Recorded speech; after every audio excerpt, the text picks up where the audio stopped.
fans. And then October 16th against the Penguins, he had a career high 4 assists. And, he's just another guy who's been absolutely insane to start the season. Boston traded him away last year because they thought he had some maturity issues, and he's really showing them now. Apparently he did. He matured. Yeah, no kidding. We just got a correction tweet at the Charity Strick. They wanted to correct you that you were wrong. It's not Sidney Crosby. It's Cindy Crosby. Cindy Crosby? This, of course, comes from a Devils fan. Oh, okay. Outside of Pittsburgh, yes, he's known as Cindy Crosby. Yes. But, Boston, that whole trade with Tyler Seguin, that's been taking a lot of heat, especially within Boston media. You know how critical they are. But the pieces they got for him in return, Louis Eriksson and I think Riley Smith, just really haven't – they've done well, but they're not doing what Tyler Seguin's doing. And to give up on a 21-year-old center, it's just a little bit irrational, I think. And Boston's definitely facing the heat for it now.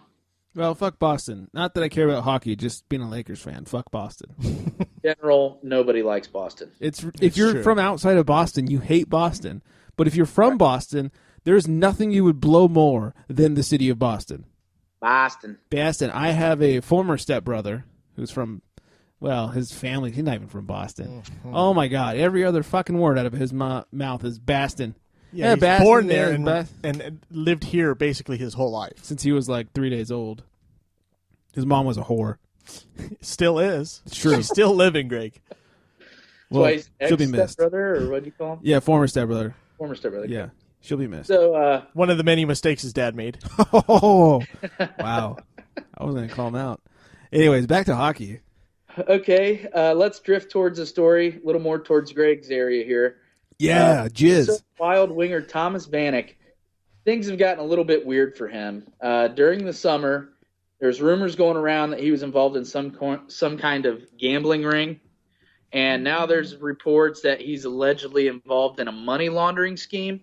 Aren't they all? So basically what happened was when he was in New York playing for the Islanders, he endorsed a check for $230,000 to Mark Ruff to cover a gambling debt, which isn't really a big deal until you realize that Ruff pleaded guilty in federal court to illegal gambling and money laundering. So it's been said that the $230,000 was a small portion of the overall debt owed by Vanek, which is believed to be more than $1 million. Nice. Holy shit. What does he think? He's a football player and he can afford this shit? Seriously. Hey, he's a high-paid hockey player, man. Hockey's where it's at. That's where the money's at. But he's got probably a 20-year contract. He's locked in. Not quite, no. 20 years for $7 million? No. Yeah, what is it, a 100-year contract for $80 billion? Yeah. But, his lawyer wouldn't confirm his involvement, obviously. But Vanek was tied to the gambling ring earlier in the summer. He allegedly made bets with the ring, but nothing has come of it thus far. As in the case of Ruff, as it progresses, we'll probably hear more details on Vanek's involvement.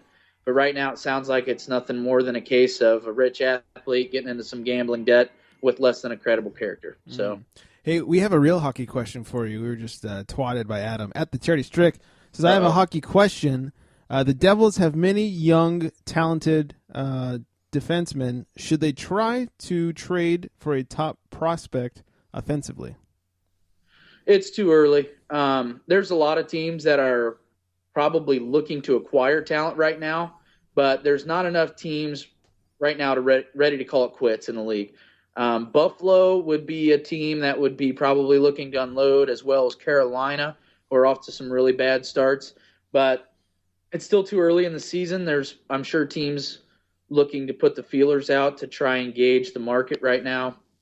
As far as trades, though, I would wait till we get into December to even realistically consider something like that. Too soon, people. Too soon. Speaking of New Jersey, though, they've got a kid there and their young talent, Severson. And, boy, he's off to a hot streak. He's in the Calder watch. I keep an eye on him for the Rookie of the Year. However, he did come in second on the October Rookie of the Month to a kid from Los Angeles. Woo, woo. Yeah. What's that fapping noise? Is that Adam? Oh, my God. What? All this Devils talk. Yeah. You can hear Adam all the way from St. Louis here. So moving on from gambling news to possible death, even though this isn't very cool. I know Greg likes to take joy in other people's pain. Always. Of course. That's why I keep Mike Gordie around. Howe, Mr. Hockey.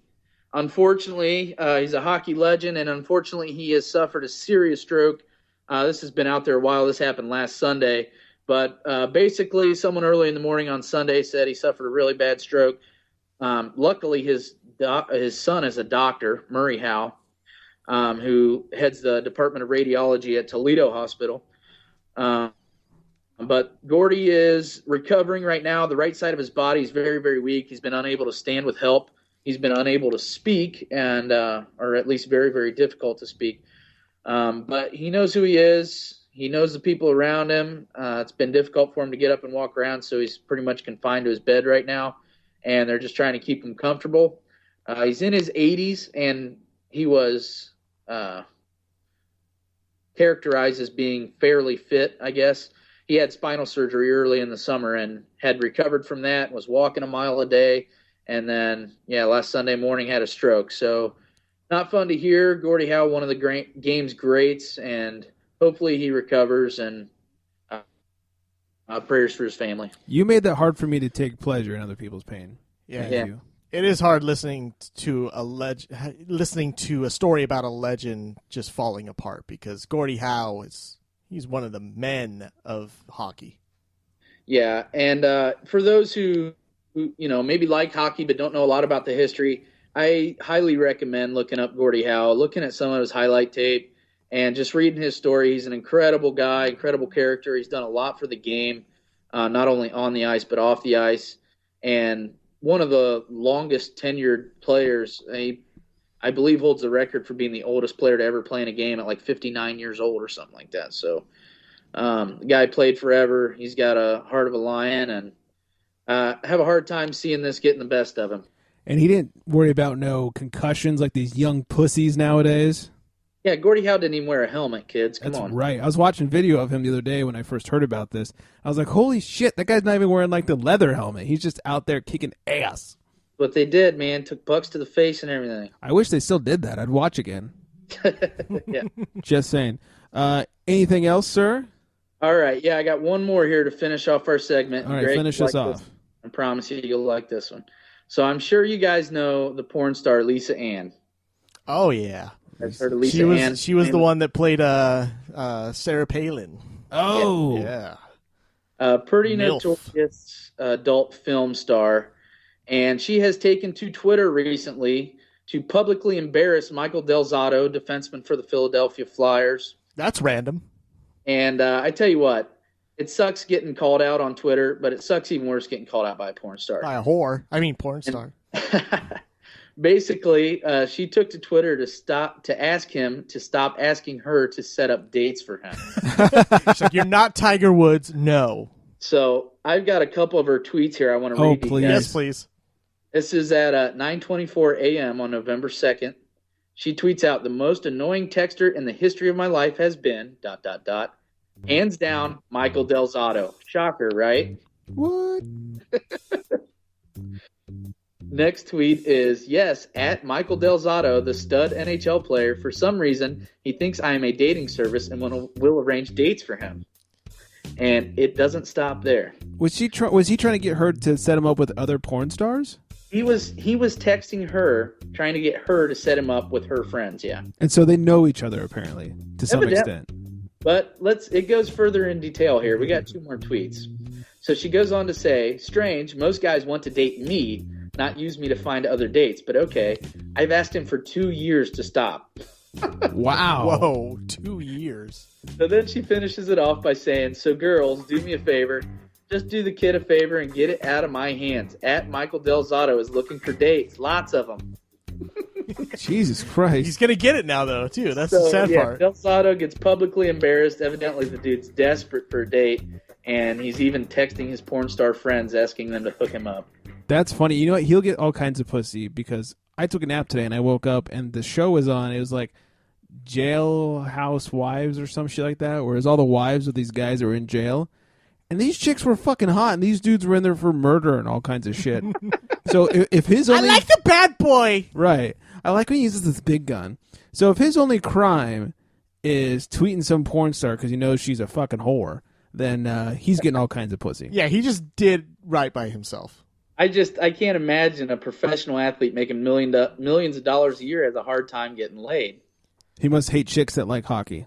I don't know. Anyways, before we let you go, can we keep you on for a couple of football stories? Absolutely. Oh, yeah. Let's do it Asian style.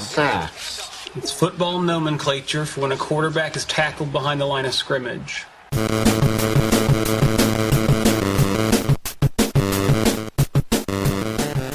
So, really wanted to keep you on for the stories about rapage. So the big,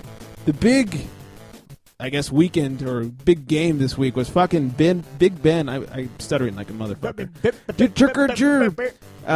Roethlisberger fucking went crazy. He threw 6 touchdowns 2 weeks in a row. Ermagerd. Did you watch this game? He's on my fantasy team, so yes. That's right. And yet somehow you still lost. Yeah, of course. How do you get 53 points from your quarterback and lose? I don't know. I wish I had 53 points from my quarterback. A point from anyone else on my team. Jesus, my quarterback got raped this weekend. He still got 30 points for you, though. That's not chump change. It's not as good as fucking Brady did. I've got Peyton, and he was raped by Brady and his crew. Yeah, my quarterback, Tom Brady. God damn it, that was hard to watch. Yeah. Did you watch this one? I did not watch the Patriots-Broncos game, but I tell you what, I've seen the Patriots play a couple times this year, and their defense is underrated. They've got a pretty good defense. Yeah, the fact that they did that against Manning without Chandler Jones is impressive to me. It's all scheme, and I know people talk about how great Bill Belichick is all the time, but I tell you, man, I don't know anybody that is as great of a football mind as him. No. Right now, anyways. He is just unbelievable. The schemes he puts together, the game plans, and the preparation time, and for the amount of talent that he has on that defense, they've got some good young players and some not-so-well-known names. They've got a lot of talent that people don't know about, and he is just the best at utilizing everything he's got. And Gronk is being a fucking beast right now, along with Brady. That definitely helps having a healthy Gronkowski back, because one of the big questions coming into the season was what they're going to be able to do if Gronk can be healthy. He's kind of come to be a little bit injury prone, and nobody really knew what he was going to be able to do this season. But yeah, having a healthy Gronk back has been a total game changer for New England. Yeah, and he's found a number one receiver in Brandon LaFell as well. So that's the other thing. You can't always throw it to Gronk. You need someone reliable, and he's finally got LaFell doing that for him. Who saw that one coming? I know. I did, because I picked him up on my fantasy team. It's only a matter of time before Gronk hurts himself in some sort of like porno shoot or something. He's such an idiot. Johnny Manziel. Yeah. I slipped on the jizz. Slipped on the jizz. Wow, is that a new song? Yeah. Okay. It's coming up. And Nick Foles broke his collarbone. He's out at least a couple of months. Though they're saying no surgery. But instead, we get to watch for the next few weeks Mr. Butt Fumble himself, Mark Dirty Sanchez. Yeah, Mark Sanchez. Who knew when they made the trade, Mark Sanchez for Mike Vick, both guys would be starting for the other team at that point? Pretty ironic. And Sanchez would be doing better than Mike Vick. So far. I think the best part of that story is that the Eagles left tackle, Jason Peters, when Foles got hurt and went out of the game, Peters played the entire game and didn't even realize that Sanchez was playing. He thought Foles was still playing. yeah, he thought that 54-yard bomb to Macklin was Foles. How stupid do you have to be to look at the guy in the huddle and not know who he is? Not only that, he's one of the best offensive linemen. They're supposed to be the smartest guy on the field, and he doesn't know that Mark Sanchez is making the play calls. I'm going to give him the benefit of the doubt. I'm just going to say he was in the zone and listening to the plays and not paying attention. But, God, dude, the voices even got to be different. They don't even have the same skin tone. Yeah. I mean, let's get honest here. Well, you know what, though? The system that Chip Kelly runs, that's a system that Mark Sanchez can play in. He played at USC when they had a bunch of weapons, ran a West Coast offense, a hurry-up offense a lot of times. He's kind of set for this offense.